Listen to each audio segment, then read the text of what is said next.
Norway की Arctic circle के अंदर एक छोटा सा विलेज है जहां जायंट माउंटेन्स सीधे ब्लू सी से बाहर निकलते हैं और उनके बीच रेड वुडन हाउसेस ऐसे दिखाई देते हैं जैसे किसी फैंटेसी मूवी का सीन हो। ये है नॉर्वे का रेने, लोफोटेन आइलैंड्स।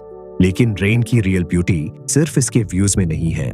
इस विलेज की कहानी समुद्र, फिशिंग और आर्कटिक नेचर के साथ जुड़ी हुई है। रेने पहुंचते ही सबसे पहले नजर आते हैं रेड वुडन कैबिन्स। कभी ये कैबिन्स उन फिशरमैन के लिए बनाए जाते थे जो फिशिंग सीजन के दौरान यहाँ रुकते थे। आज इन्हीं ट्रेडिशनल कैबिन्स को आज होमस्टे बदल दिया गया है। आप इस पुराने फिशिंग विलेज का एक्सपीरियंस ले सकते हैं, लेकिन रेन की आइडेंटिटी सिर्फ इन ब्यूटीफुल हाउसेस तक लिमिटेड नहीं है। यहाँ फिशिंग आज भी लोकल लाइफ का इंपॉर्टेंट पार्ट है। विलेज के आसपास वुडन रैक्स पर कोड फिश को हवा में ड्राई किया जाता है। इसे स्टॉक फिश कहा जाता है। कोल्ड आर्कटिक एयर और ड्राई कोस्टल विंड्स इस ट्रेडिशनल प्रोसेस के लिए परफेक्ट कंडीशंस क्रिएट करते हैं। यही फिशिंग कल्चर लोफोटन को सेंचुरीज से नॉर्वे के इंपॉर्टेंट फिशिंग रीजन्स में से एक बनाता रहा है।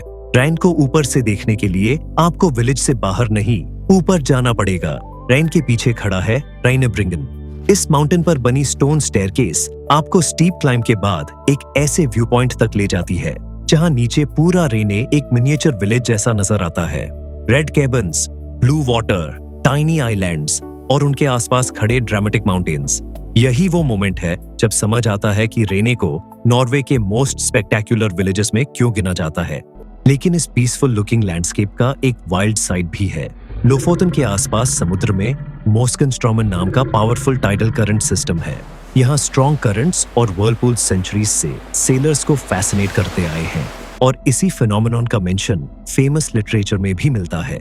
रेने सिर्फ एक ब्यूटीफुल पोस्टकार्ड नहीं है, ये एक ऐसी जगह है जहां नेचर अभी भी पावरफुल है और इंसान ने उसके साथ रहना सीख लिया है। समर में आर्कटिक लोकेशन की वजह से यहाँ मिडनाइट सन देखने को मिलता है, जब रात के आवर्स में भी स्काई कंप्लीटली डार्क नहीं होता और विंटर में सीन बिल्कुल बदल जाता है।